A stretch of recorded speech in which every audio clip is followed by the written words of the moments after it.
Gulbarga city के Manur multi speciality hospital में एक जीबीएस का पेशेंट का कामयाबी के साथ सर्जरी करके उसे बाकायदा बड़े ही आराम के साथ उसे डिस्चार्ज किया गया। Managing director doctor Farooq Mannur ने आज मीडिया से बात करते हुए सारी चीज़ें बताई। गब्बूर गांव का एक 14 साल लड़का मनूर हॉस्पिटल में इलाज के लिए एडमिट किया गया था। काफ़ी नाजुक हालत थी उसकी इलाज के लिए, इसीलिए उसे वहां पर लाया गया था। पेशेंट को एडमिट करने के बाद डॉक्टर फारूक मन्नूर और उनकी टीम ने अपने इन्वेस्टिगेशन के दौरान पता चला कि पेशेंट को गुइलेन बेरे सिंड्रोम है, यानी कि GBS का सिम्टम्स है। बहुत कम लोगों को ये बीमारी होती है। डॉक्टर फारूक मन्नूर ने और उनकी टीम ने 24 घंटे निगरानी करके पेशेंट की ज़िंदगी को बचा लिया है। एक काफ़ी बड़ा क्रिटिकल केस था, इसके लिए शोलापुर नहीं तो हैदराबाद जाना पड़ता था, लेकिन गुलबर्गा शहर में पहली बार ऐसा critical case Manur multi speciality hospital में डॉक्टर फारूक मन्नूर और उनकी टीम ने मिलकर इसे कामयाबी के साथ इलाज करके पेशेंट को डिस्चार्ज किया है। डॉक्टर फारूक मन्नूर ने अपने डॉक्टर्स को अप्रिशिएट किया और उनको मुबारकबाद पेश की। आइए देखते हैं doctor Farooq Mannur managing director ने इस प्रेस मीट में इस बारे में क्या कहा, आइए सुनते हैं। अस्सलाम वालेकुम, नमस्कार।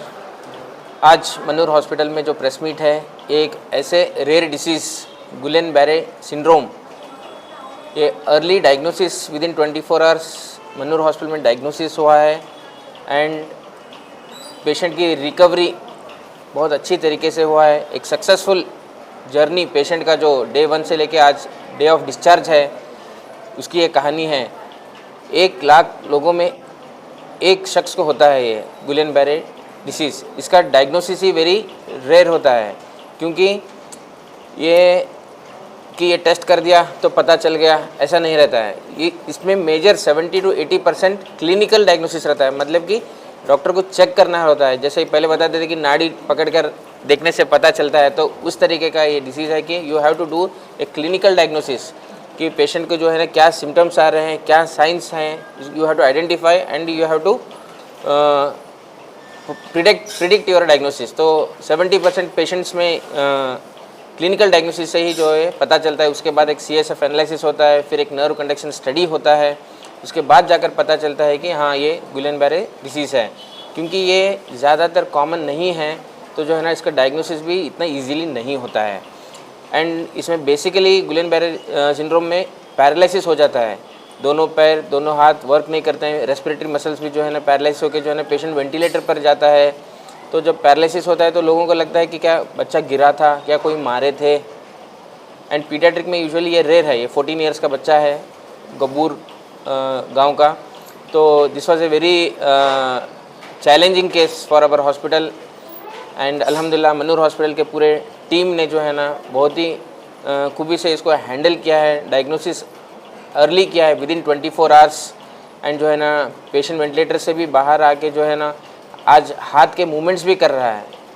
जो एडमिशन के टाइम पर ना मूवमेंट्स पैर के थे ना हाथ के थे, एंड इमीडिएटली वेंटिलेटर पे भी गया था पेशेंट। ऑलरेडी ये दूसरे हॉस्पिटल में 3-4 दिन एडमिट होके आया था, जहाँ के डायग्नोसिस नहीं हुआ था। यहाँ पे आने के बाद में डायग्नोसिस विद इन 24 आवर्स हुआ है एंड उसका प्रॉपरली ट्रीटमेंट हुआ है एंड सक्सेसफुली आज पेशेंट जो है ना इस डिसीज़ से बाहर है बोल के हम बोल सकते हैं। तो इसकी कंप्लीट डिटेल हमारी टीम के डॉक्टर श्रीकांत सर जो जनरल फिजिशियन हैं वो बताएंगे एंड ICU के जो मैनेजमेंट होता है डॉक्टर सतीश सर बताएंगे। थैंक ಇವತ್ತಿನ ಸಭೆ ಒಂದು ತುಂಬ ರೇರ್ ಡಿಸೀಸ್ ಆದಂಥ ಗುಯಿಲೆನ್ ಬೇರೆ ಸಿಂಡ್ರೋಮ್ ಬಗ್ಗೆ ಇದೆ. ಈ ಒಂದು ಕಾಯಿಲೆ ಚಿಕ್ಕ ಮಕ್ಕಳಲ್ಲಿ ಅಂದರೆ 20 ವರ್ಷಕ್ಕಿಂತ ಕೆಳಗಡೆ ಇರೋ ಜನರಲ್ಲಿ ಎಲ್ಲೋ ವರ್ಷಕ್ಕೆ 1 ರಿಂದ 2 ಪೇಷಂಟಲ್ಲಿ ಮಾತ್ರ ಕಂಡು ಬಂದಿರುತ್ತೆ. ಹೇಗೆ ವಯಸ್ಸಾದಂಗೆ ಆವಾಗ 8 ರಿಂದ 10 ಜನರಲ್ಲಿ ಯೂಸಲ್ ಆಗಿ ಕಂಡು ಬರುತ್ತೆ. ನಮ್ಮ ಪೇಷಂಟ್ ಹೆಸರು ಸಮರ್ಥ ಅಂತ, ಇವನು ಗಬ್ಬೂರಿನಿಂದ ಬಂದವನು. ಇವನಿಗೆ ಮೊದಲು ದಿನ ನಮ್ಮ ಹಾಸ್ಪಿಟಲ್ ಬರೋಕ್ಕಿಂತ ಮುಂಚೆ ಬೇರೆ ಹಾಸ್ಪಿಟಲ್ನಲ್ಲಿ ಅಡ್ಮಿಟ್ ಆಗಿ ಅಲ್ಲಿ ಅವ್ರದ್ದೇ ಆದಂಥ ಟ್ರೀಟ್ಮೆಂಟನ್ನು ಅವರು ಅಳವಡಿಸಿಕೊಂಡಿದ್ರು. ಆಮೇಲೆ ನಮ್ಮ ಹತ್ರ ಬಂದಾಗ ಪೇಷಂಟಿಗೆ ಕಾಲು ಏನು ಮೂಮೆಂಟ್ಸ್ ಇರಲಿಲ್ಲ, ಅದಾದಮೇಲೆ ಕೈಗಳು ಕೂಡ ಏನು ಎದ್ದೇಳ್ತಾ ಇರಲಿಲ್ಲ. ಅದಾದ ತಕ್ಷಣ ನೆಕ್ಸ್ಟ್ ವಿತಿನ್ 8 to 10 ಅವರ್ಸಲ್ಲಿ ಅವನಿಗೆ ಉಸಿರಾಟಕ್ಕೆ ಕಷ್ಟ ಆಗುತ್ತೆ. ಈ ಕಾಯಿಲೆಯಲ್ಲಿ ಮನುಷ್ಯನಿಗೆ ಕಾಲು ಆಮೇಲೆ ಕೈಗಳು ಆಮೇಲೆ ಉಸಿರಾಟಕ್ಕೆ ಕಷ್ಟ ಆಗಿದ ಮೇಲೆ ಇಲ್ಲಿ ಮನುಷ್ಯನಿಗೆ ತಿಳುವಳಿಕೆ ಎಲ್ಲವೂ ಇರುತ್ತೆ, ನಾವು ಹೇಳಿದ ಪ್ರತಿಯೊಂದು ಮಾತು ಅವನಿಗೆ ಅರ್ಥ ಆಗ್ತಾ ಇರುತ್ತೆ, ನೋವು ಎಲ್ಲವೂ ಕೂಡ ಗೊತ್ತಾಗುತ್ತೆ, ಆದರೆ ಅವನಿಗೆ ಕೈಕಾಲುಗಳನ್ನೆಲ್ಲ ಅಲ್ಲಾಡ್ಸೋಕ್ಕೆ ಆಗೋದಿಲ್ಲ. ಈ ಥರ ಆದಾಗ ಅವನಿಗೆ ಉಸಿರಾಟಕ್ಕೆ ಕಷ್ಟ ಆದಾಗ ನಾವು ಅವನಿಗೆ ಬಾಯಲ್ಲಿ ಟ್ಯೂಬ್ ಹಾಕಿಬಿಟ್ಟು ಅವನಿಗೆ ವೆಂಟಿಲೇಟರ್ಗೆ ಕನೆಕ್ಟ್ ಮಾಡಿದ್ವಿ. ಈ ಒಂದು ಕಾಯಿಲೆಯನ್ನು ನಾವು ಅದನ್ನು ಸಾಬೀತುಪಡಿಸೋಕ್ಕೆ ನಾವು ನೆಕ್ಸ್ಟು ಲಂಬಾರ್ ಪಂಕ್ಚರ್ ಅಥವಾ CSF ಅನಾಲಿಸಿಸನ್ನು ಮಾಡಿ ಆಮೇಲೆ ನರ್ವ್ ಕಂಡಕ್ಷನ್ ಸ್ಟಡಿಯನ್ನು ಮಾಡಿಬಿಟ್ಟು ಈ ಕಾಯಿಲೆನ ನಾವು ಖಚಿತಪಡಿಸಿದ್ದೇವೆ. ಖಚಿತ ಆದ ತಕ್ಷಣ ವಿತಿನ್ 24 ಅವರ್ಸಲ್ಲಿ ಕಾಯಿಲೆಯನ್ನು ನಾವು ಡಯಾಗ್ನೋಸಿಸ್ ಮಾಡಿ ಅದನ್ನು ಟ್ರೀಟ್ಮೆಂಟನ್ನು ಶುರು ಮಾಡಿದ ಮೇಲೆ ಇದಕ್ಕೆ ಟ್ರೀಟ್ಮೆಂಟ್ ಇರೋದು 2 ದಾರಿ. ಒಂದು IVIG ಅಂತ ಅದನ್ನು ಇಮ್ಯುನೋಗ್ಲೋಬುಲಿನ್ ಅಂತ ಕರೀತಾರೆ, ಇನ್ನೊಂದು ಪ್ಲಾಸ್ಮಾಫೆರೆಸಿಸ್ ಅಂತ. ಈ ಪೇಷಂಟ್ಗೆ ನಾವು ಅವನ ತೂಕಕ್ಕೆ ಅನುಸಾರವಾಗಿ ನಾವು ಇಮ್ಯುನೋಗ್ಲೋಬುಲಿನ್ ಇಂಜೆಕ್ಷನ್ನ 5 ದಿನಗಳ ಕಾಲ ನಾವು ಕೊಟ್ಟಿದ್ದೀವಿ. ಇಂಜೆಕ್ಷನ್ ಕೊಟ್ಟ ನಂತರ ನೆಕ್ಸ್ಟು 3 ರಿಂದ 5 ದಿನ ಆದಮೇಲೆ ಅವನ ಕೈಯಲ್ಲಿ ಮೂಮೆಂಟ್ ಮಾಡೋಕ್ಕೆ ಶುರು ಮಾಡಿದ್ದಾನೆ. ಅದಾದಮೇಲೆ ಕಾಲಲ್ಲೂ ಕೂಡ ಮೂಮೆಂಟ್ ಮಾಡೋಕ್ಕೆ ಶುರು ಮಾಡಿದ್ದಾನೆ. ಕ್ರಮೇಣ ತುಂಬ ದಿವಸದವರೆಗೆ ಅವನು ವೆಂಟಿಲೇಟರ್ನಲ್ಲಿ ಇರುವಂಥ ಪ್ರಸಂಗ ಇದ್ದ ಸಲುವಾಗಿ ನಾವು ಬಾಯಿಂದ ಟ್ಯೂಬನ್ನು ತೆಗೆದು ಕುತ್ತಿಗೆ ಹತ್ರ ಚಿಕ್ಕ ಆಪ್ರೇಷನ್ ಮಾಡಿಬಿಟ್ಟು ಅವನಿಗೆ ಅದನ್ನು ನಾವು ಟ್ರೆಕೋಸ್ಟಮಿ ಅಂತ ಕರಿತೀವಿ. ಕ್ರಮೇಣ ಅವನು ಸತತವಾಗಿ 15 ದಿನವರೆಗೆ ಅವನು ವೆಂಟಿಲೇಟರ್ ಮೇಲೆ ಇದ್ದಿದ್ದಾನೆ. 15 ದಿನ ಆದ ತಕ್ಷಣ ಯಾವಾಗ ಅವನಿಗೆ ಉಸಿರಾಟದ ಶಕ್ತಿ ಬಂದಿರುತ್ತೆ ಅಂಥ ಸಮಯದಲ್ಲಿ ವೆಂಟಿಲೇಟರಿಂದ ಅವನನ್ನು ನಾವು ಡಿಸ್ಕನೆಕ್ಟ್ ಮಾಡಿಬಿಟ್ಟು ರೆಗ್ಯುಲರ್ ಫಿಸಿಯೋಥೆರಪಿ ಮತ್ತು ಎಕ್ಸಸೈಸಸ್ ಎಲ್ಲ ಬ್ರೀತಿಂಗ್ ಎಕ್ಸಸೈಸನ್ನು ಮಾಡ್ಕೊಂಡ್ಬಿಟ್ಟು ಅವನನ್ನು ನಾವು ICUನಿಂದ ಶಿಫ್ಟ್ ಮಾಡಿದ್ವಿ.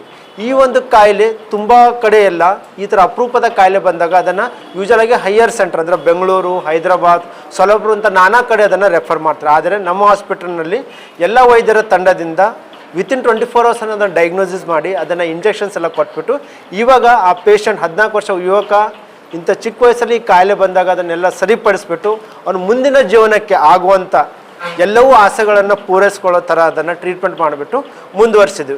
ಇವಾಗ ನೆಕ್ಸ್ಟ್ ವಿತಿನ್ ಈ ಥರ ಕಾಯಿಲೆಯಲ್ಲಿ ತುಂಬ ಜನ 3 ರಿಂದ 6 ತಿಂಗಳಲ್ಲಿ ಗುಣ ಆಗ್ತಾ ಹೋಗ್ತಾರೆ, ನಡೆಯೋಕ್ಕೆ ಶುರು ಮಾಡ್ತಾರೆ. ಒಂದು 5 ರಿಂದ 10% ಜನ ಯೂಶಲಾಗಿ ವರ್ಷದಲ್ಲಿ ನಡೆಯೋಕ್ಕೆ ಶುರು ಮಾಡ್ತಾರೆ. ಸೊ ಈ ಪೇಷಂಟಲ್ಲಿ ನೆಕ್ಸ್ಟ್ ಏನಾದರೂ ನಾವು 2 to 3 ಮಂತ್ಸ್ಗಳಲ್ಲಿ ಒಳ್ಳೆ ಫಿಸಿಯೋಥೆರಪಿ, ಸ್ಪೈರೋಮೆಟ್ರಿ ಥರ ಮಾಡ್ತಾ ಹೋದರೆ ನೆಕ್ಸ್ಟ್ 2 ರಿಂದ 3 ತಿಂಗಳಲ್ಲಿ ಅವನು ನಡೆದಾಡೋಕ್ಕೆ ಶುರು ಮಾಡ್ತಾರೆ. ಸೊ ಈ ಒಂದೆಲ್ಲ ಟ್ರೀಟ್ಮೆಂಟಿಗೆ ನಮಗೆ ಪಾಸಿಟಿವ್ ಆಗಿ ನಮಗೆ ಪೂರೈಕೆ ಮಾಡೋಂಥ ಮತ್ತು ಸಪೋರ್ಟ್ ಮಾಡಿರೋಂಥ ಫಾರಕ್ ಸರ್ಗೆ ಮತ್ತು ನಮ್ಮ ಎಲ್ಲ ICU ಟೀಮ್ಗೆ ನಾನು ಅಭಿನಂದನೆಗಳನ್ನು ನಾನು ಸಲ್ಲಿಸ್ತಾ ಇದ್ದೇನೆ. ಮತ್ತು ಈ ಒಂದು ಸಂಭಾವನೆಗೆ ನೀವೆಲ್ಲರೂ ಕೂಡ ಬಂದಿರೋ ಇದಕ್ಕೂ ಕೂಡ ನನ್ನ ಕೃತಜ್ಞತೆಗಳನ್ನು ನಾನು ಸಲ್ಲಿಸುತ್ತೇನೆ. ಕಾರಣ ಈ ಥರ ಪೇಷಂಟ್ಸಲ್ಲಿ ಅವರಿಗೆ ಗೊತ್ತಿಲ್ಲದಂಗೆ ಯಾವಾಗೋ ಒಂದು 5 ರಿಂದ ಅಥವಾ ಒಂದು ವಾರದಿಂದ ಅಥವಾ 10 ದಿವಸ ಹಿಂದ್ಗಡೆ ಅವನಿಗೆ ಗೊತ್ತಿಲ್ಲದಂಗೆ ಸಣ್ಣ ಪುಟ್ಟ ಇನ್ಫೆಕ್ಷನ್ ಆಗಿರುತ್ತೆ. ಅಂದರೆ ಯಾವುದಾದ್ರೂ ಅವನಿಗೆ ಬೇದಿ ಹತ್ತಿರ್ಬೋದು ಅಥವಾ ಅಪ್ಪರ್ ರೆಸ್ಪಿರೇಟರಿ ಟ್ರ್ಯಾಕ್ಟ್ ಹೊಟ್ಟೆ ನೋವು ಅಥವಾ ಯೂರಿನರಿ ಇನ್ಫೆಕ್ಷನ್ ಆದಾಗ ಈ ಒಂದು ವೈರಾಣು ಅವನನ್ನು ಆ ಕಾಯಿಲೆದಿಂದ ಹೊರ वो डिजीज़ की कंडीशन के बारे में तो सबको बता ही दिए होंगे, आपको बेसिक आइडिया आ ही गया होगा कि ये क्या है. एक ऑटो इम्यून डिजीज़ है.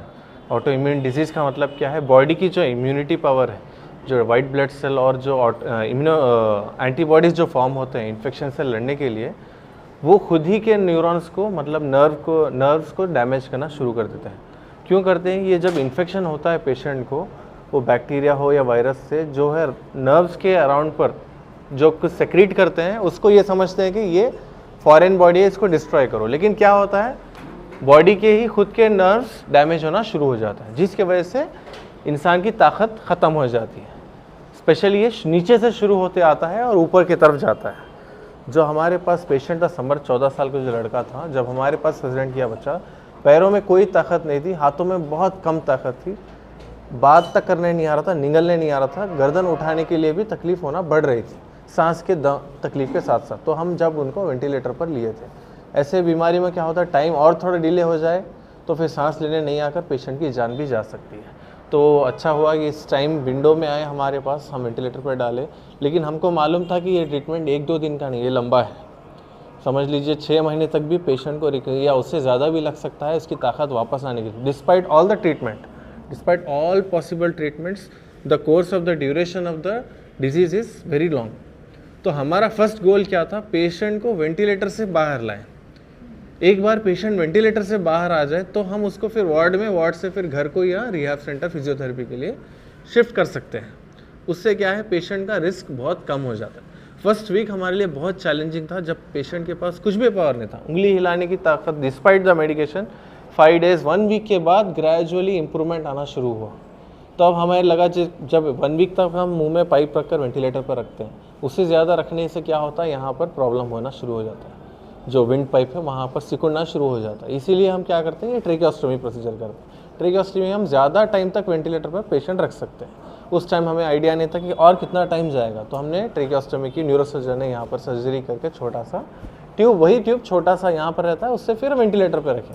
आहिस्ता आहिस्ता करते करते जैसे जैसा ब्रीदिंग में प्रॉब्लम कम हो गया, वेंटिलेटर पावर हमने कम किया, तो पेशेंट सांस लेने की जैसे उसका कुव्वत बढ़ती गई, हम उसको वेंटिलेटर से बाहर ले गए। अभी हमने उसको मेटालिक ट्यूब डालकर बंद कर दिया। पेशेंट बात कर सक रहा है, हाथ हिला सक रहा है, पैरों की अभी ताकत अभी कम है, हाथों में भी अभी और एक 30-40% इम्प्रूवमेंट आना बाकी है। इसको और टाइम लगेगा, लेकिन good thing is patient is out of the ICU, patient is out of the ventilator, patient can talk, patient and patient attenders know what the disease is, how much duration it will take, so the mental burden what they have, that they have some relief to some extent. We can discharge in a day or two, patient is ready to be discharged from the hospital.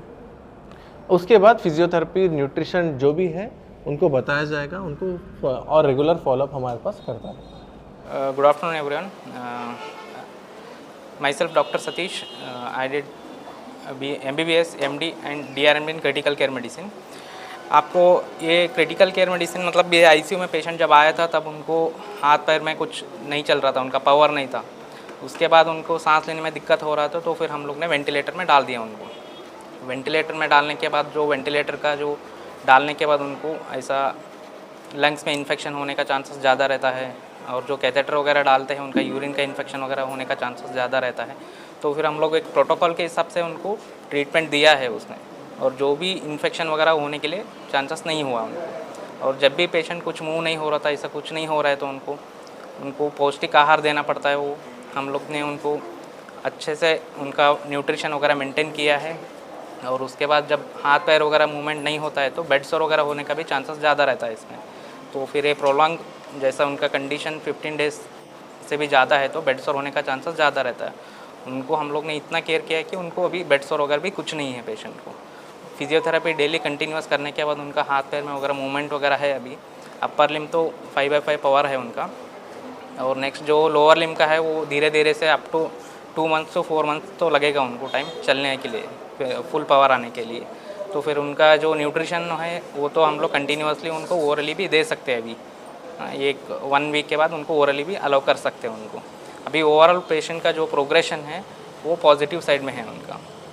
जो ये सब diagnosis वगैरह doctor Farooq sir और doctor Shrikant sir जैसा बताया उनको, जो diagnosis और जो ट्रीटमेंट हुआ है उनका विदिन 24 आवर्स में स्टार्ट किया है, तो इनका प्रोग्रेशन थोड़ा सा फास्टर होता है। लेट हुआ डायग्नोसिस मतलब उनका जो पैथोजेनेसिस मतलब जो नेक्स्ट स्टेज में गए तो प्रोग्रेशन उतना ज़्यादा है, तो फिर ट्रीटमेंट का फेलियर का चांसेस ज़्यादा रहता है इसमें। तो फिर ओवरऑल ये सक्सेस के लिए डॉक्टर फारूक सर और डॉक्टर श्रीकांत सर को मैं थैंक्स बोलने के लिए ये अपॉर्चुनिटी यूज़ करता हूँ। सर इसमें ट्रीटमेंट मतलब उनको फिजियोथेरेपी डेली करना पड़ता है और न्यूट्रिशन का केयर करना पड़ता है सर उनका। और जो उनका ट्रैकियोस्टोमी ट्यूब है वो तो कल हम लोग निकालने वाले हैं, उनको डिस्चार्ज भी करेंगे उनको कल। और जो फिजियोथेरेपी वगैरह करने के बाद उनका इम्प्रूवमेंट हो जाएगा उनका, और ये लाइफ टाइम में फिर से वापस आने का चांसेस रहता है सर इसमें, वो 2 to 3% में चांसेस है इसमें। नहीं सर वो फॉलोअप करना पड़ेगा, फॉलोअप आते रहना है, तो देख के वो डिसाइड करेंगे सर। अब उसको नेक्स्ट ट्रीटमेंट फिजियोथेरेपी है बेसिकली, वो अपने उनके पेरेंट्स को भी जो है ना बताते हैं हम लोग कि हाथ फिजियोथेरेपी